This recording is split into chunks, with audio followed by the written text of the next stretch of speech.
Breaking right now at noon, Senator Mitch McConnell, the longest-serving party leader in Senate history, will not seek re-election next year. McConnell has held his seat since 1985. The Kentucky Republican helped forge a conservative majority on the Supreme Court by refusing to hold confirmation hearings for then-President Barack Obama's nominee. He was also one of only a handful of Republicans to publicly criticize President Trump after the January 6th Capitol riot.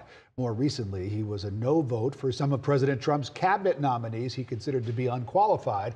McConnell chose his 83rd birthday today to make his announcement.